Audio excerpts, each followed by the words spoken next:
Ini biar jelas juga yang kita impor apa sih? Yang pertama adalah kalau kebutuhan untuk solar kita itu 39 juta barel, 39 juta kiloliter per tahun. Oke. Nah sekarang dengan kapasitas industri dalam negeri dan kita sudah dorong biodiesel menjadi B40 yang ke depan bisa kita dorong menjadi B50, kita tidak lagi mengimpor solar. Ini dulu. Itu aman ya solar Aman. ya. Solar semua halas. Kita sudah bisa produksi dalam negeri. Tidak ada impor untuk Tidak. solar. Oke. Itu clear dulu. Oke. Yang kedua yang kita impor apa? Bensin. Bensin ini total kebutuhan kita 40 juta kiloliter. Dari 40 juta kiloliter, produksi kita sebelum RDMP Balikpapan itu 14,5 juta kiloliter, kurang lebih. Ya. Dengan RDMP kita di Balikpapan mulai jalan, itu bisa menambah produksi 5,5 juta kiloliter. Berarti 20 juta kiloliter ada dalam negeri. Ya. Yang kita impor produknya BBM untuk bensin 20 juta kiloliter. Biar clear dulu nih ceritanya. Oke. Ya, oke. Yang berikut yang kita impor apa sih? Yang paling banyak crude-nya. Kalau tadi produk, sekarang crude. Crude-nya. Oke. Crude-nya. Nah, crude-nya ini adalah kita impor dari mana? Dari Afrika, dari Angola, dari Middle East, dari Amerika, dari Brazil, sebagian dari Australia, dan beberapa negara lainnya. Berapa total yang kita impor dari Middle East untuk crude?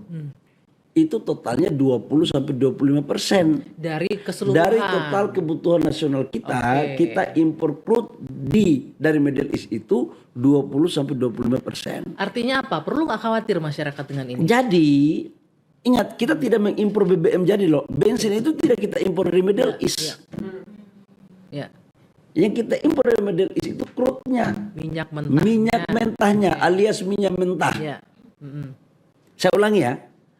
Kita tidak mengimpor minyak jadi dari Middle East. Kita tidak impor produk. Kita tidak impor produk. Yang kita impor dari Middle East itu adalah minyak mentah. Oke. Nanti diolah di Indonesia, baru kemudian itu yang kita distribusi ke rakyat. Oke.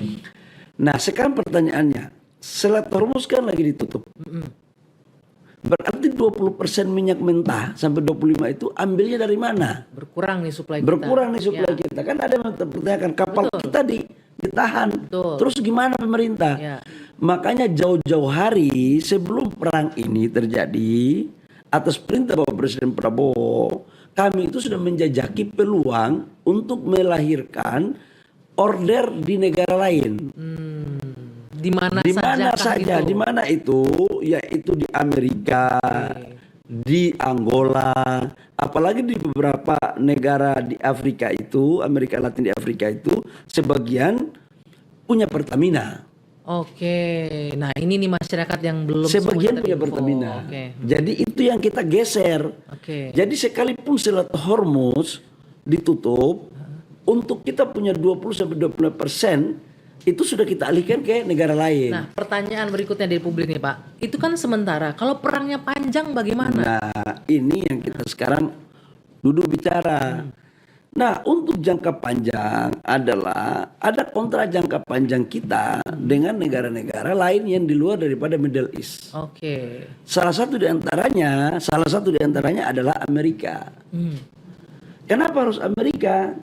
Karena mereka yang mempunyai volume minyak yang lebih yang bisa kita lakukan. Pasti ada banyak pertanyaan. Loh di Amerika kan 40 hari. Di Middle East kan hanya 2-3 minggu. Benar. Akan lebih panjang. Jaraknya itu benar. Distribusi akan lebih lama. Akan lebih lama. Tetapi kita melakukan pesan jangka panjang secara di awal. Supaya metode penyaluran logistiknya bisa kita atur. Dan ini sudah terbukti ketika kita mengalihkan impor LPG kita dari Middle East, yang tadinya kan Middle East mayoritas. Sekarang kita alihkan impor LPG kita 70% dari Amerika. Bisa logistiknya. Jadi nggak ada masalah. nggak perlu harus ada rasa cemas. Nggak perlu. Pemerintah itu, mohon maaf atas perintah Pak Presiden Prabowo, Kami itu nggak tidur, mencari akses terus, mencari jalan terus. Ya di samping kita puasa, kita nggak tidur, badan turun nih. Turun berat badan. kan? Mikirin stok BBM, Karena stok energi nasional. memikirkan BBM nasional itu bukan cara berpikir Abu Leke. Itu. Gitu loh. Mengerti Berto ya? Bukan asbun. Oke. Nah, kembali kepada storage.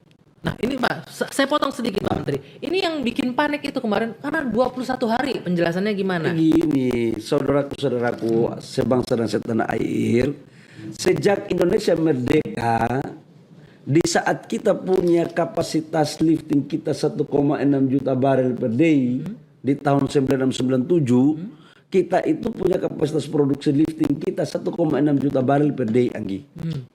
Kita punya konsumsi hanya 500 barel per day. Kita ekspor 1 juta barel per day. Kita itu tidak pernah membangun storage untuk lebih dari 25 hari. Oke, jadi inilah kondisi dari bertahun-tahun lalu. Inilah kondisi kita. Sejak Indonesia merdeka, yang tadinya kita di zaman Orde Baru itu lifting kita bagus, kita tidak pernah memikirkan untuk membangun storage tempat penampungan lebih dari 25 hari. Oke. Nah, sekarang yang saya sampaikan itu adalah kapasitas tampung kita. Kapasitas tampung kita itu tidak lebih dari 25 hari. Dan minyak kita yang waktu saya sampaikan itu ada kapasitasnya 23 hari. Ya. Tetapi bukan berarti 23 hari ini habis terus ini. Bukan itu maksudnya. Itu daya tampungnya. Hari ini 23 hari. Ada yang keluar lagi contoh 1 juta kiloliter. Ada masuk lagi. Karena produksi kita kan jalan terus. Kita punya produksi dalam negeri juga. Dalam negeri ada, impor kita. ada. Impor untuk BBM jadi itu tidak diambil dari Middle East. Kita ambil dari mana? Asia Tenggara. Di mana Asia Tenggara itu? Malaysia dan sebagian dari Singapura. Jadi itu aman, clear ya. Itu tidak ada urusannya sama Selat Hormuz. Oke. Itu loh. Jadi Abu Leke juga kalau yang mengatakan bahwa habis 21 hari. Sorry ya.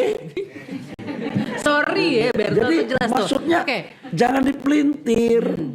Jadi contoh hari ini 3 hari keluar.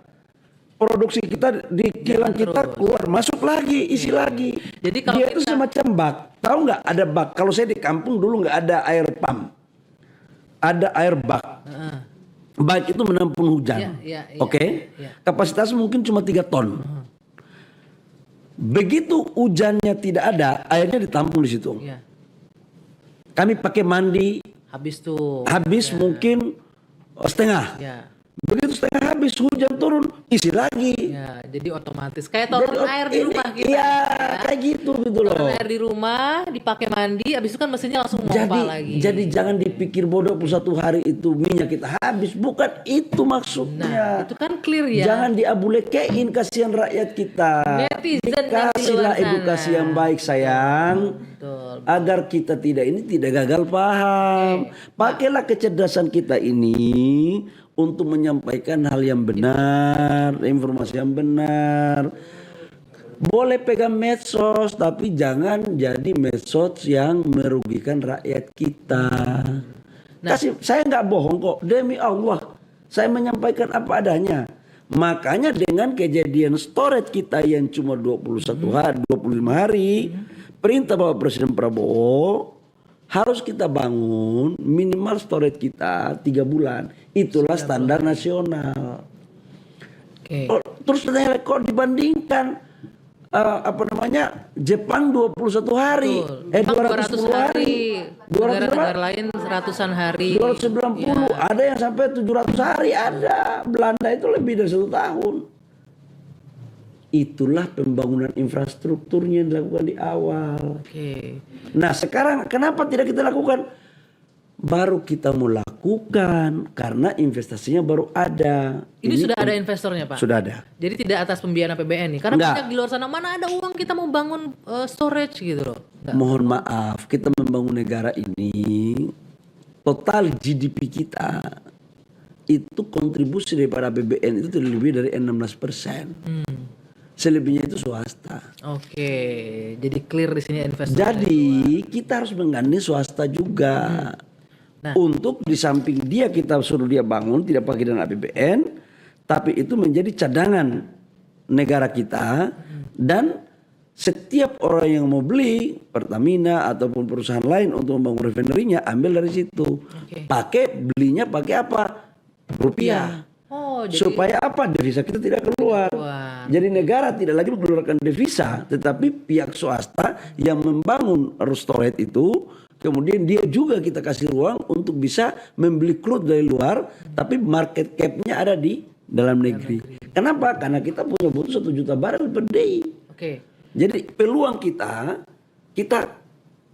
kasih sebagai sweetener kepada pihak swasta untuk dia melakukan investasi.